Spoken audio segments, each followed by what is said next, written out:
What is up everybody, I'm Fox at Foxy Games UK, your regular aggregate source of news, rumour and video game discussion. Casual, core gamers interested in the latest game news and rumour with an emphasis on PlayStation but spanning a variety of platforms. Go ahead, follow me via Twitter at FoxyGames_UK. All relevant links can be found in this video's description. In our first video news and talking point, GTA 5 and Red Dead Redemption 2's publisher Take-Two has commented on Nintendo Switch's success. Executive Strauss Zelnick has stated Nintendo is experiencing great sales with the Japanese giant's latest Switch sales and expects them to continue to be great. So during Take-Two's Interactive's financial conference call related to the first quarter of fiscal year 2018, Chief Executive Officer Strauss Zelnick talked about the publisher's stance on Nintendo Switch. So does this mean the Nintendo Switch will receive a port of Grand Theft Auto 5 or indeed a scaled down version of Red Dead Redemption 2? Well, I wouldn't get too carried away just yet, but who can say, right? I mean, it's not out of the realms of possibility, though I feel politics will dictate which of the Take-Two or Rockstar games will eventually come to the platform, although the idea of a Grand Theft Auto game or Red Dead Redemption is extremely tantalizing. Zelnick mentioned that the publisher was excited for the Switch and supportive 6 months ago, and they're excited now with NBA 2K18 and WWE 2K18 coming for the console. Zelnick defined the sales of the Switch as great, explained that the publisher expects them to continue to be great, and Take-Two expressed the company is very optimistic about the platform and very supportive of Nintendo, so expect more game releases going forward. Take-Two feel that the last 6 months of initial positivity surrounding the Switch has certainly changed the impression of the publisher of the platform, which has actually been reinforced by Switch's very strong results. Nintendo Switch has become 2017's must-have item, with worldwide shortages and consumer lotteries taking place in Japan just for the chance to purchase the system, and the fact that Switch has just passed 2 million units sold through to customers in Japan. Globally, Nintendo have managed to shift a sold-in to retailers figure close to 5 million Nintendo Switch units, 4.7 million units to be exact, as of June 30th. WWE 2K18 will release on Switch in the fall, while NBA 2K18 will launch for the console digitally on September 19th, with a physical copy launching later in the fall.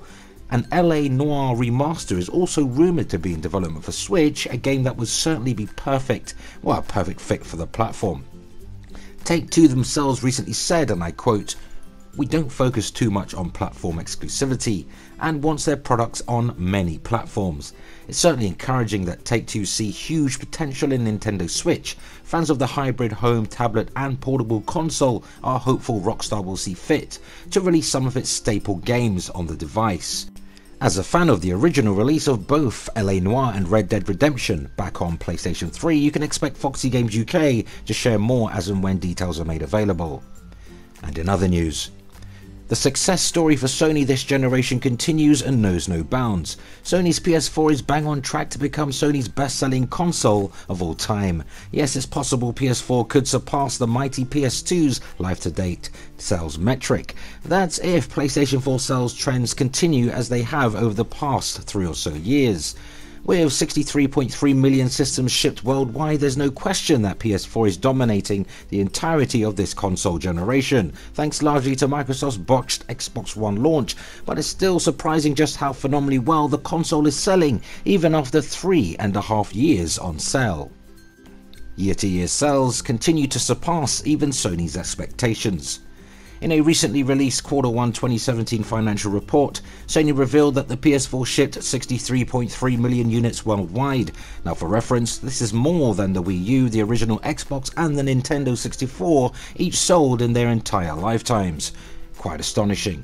When comparative year-for-year like-for-like sales stats are aligned, PS4 is selling just as much as PS2 sold during its life cycle. That is quite simply phenomenal. With the PS4 launching over 3 years ago, this places the console's sales performance on par with the PS2's, which still reigns as Sony's best-selling console of all time. Now if sales continue at the same pace, the PS4 might even overtake the PS2 and claim its spot in the record books. In addition to the strong PS4 performance, Sony's financial report also revealed a 5% year-on-year sales increase from Q1 2016 to Q1 2017. This increase is especially impressive considering the loss Sony took from dropping the PS4's price between the two quarters. The sales figures are even more intriguing in light of Gran Turismo sport designer Kazunori Yamauchi's recent comments about a future PlayStation console. What reason does Sony have to release a PS5 when the PS4 is doing so well? Then again, maybe the imminent launch of the Xbox One X has the company looking over its shoulder. Who knows?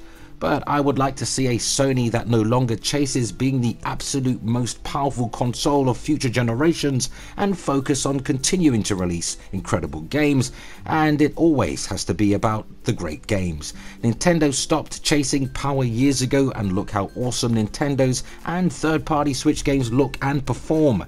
Digital Foundry called Nintendo Switch the 60 frames per second console of choice this gen. Specifically talking about Sony's own hardware, the standard PS4 has plenty of life left in it, let alone the more powerful PS4 Pro. Now before I go, and while we're on the subject of power, so many subscribers, viewers and Twitter followers have asked me why I haven't reported on this story. What story? Well, the PlayStation 5 capable of rendering games at 8K story. Oh yeah, that story. Let me tell you, I'm not a game console system architect nor an engineer, not even close, but I can almost say with the utmost certainty, using every ounce of common sense and logical thinking, PlayStation 5 is highly unlikely to support an 8K resolution. Are people nuts? Look, the current generation still can't even run 1080p and maintain a locked frame rate. The current generation, and that includes the One X, can't even achieve 4K across a majority of games. How the hell are we expecting PS5 to render AAA games at 8K at a mass market consumer cost? People believe that, they'll believe anything. This whole entire 8K madness stems from Polyphony Digital discussing GT Sport potentially running on PlayStation 5 in hypothetical terms. Polyphony were more detailing how scalable their GT Sport game engine is, not giving clues out as to what the next PlayStation will be truly capable of. I guess many major and not so major YouTube channels and news outlets picked up this story and decided to run with it. Anything for views and more ad revenue.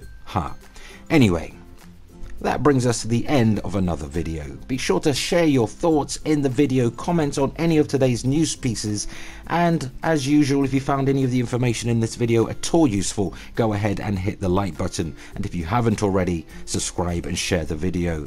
You can also help us grow by supporting us via Patreon, starting from just $1. You'll find the link in this video's description. As I always say at the end of each video, play games, not corporations.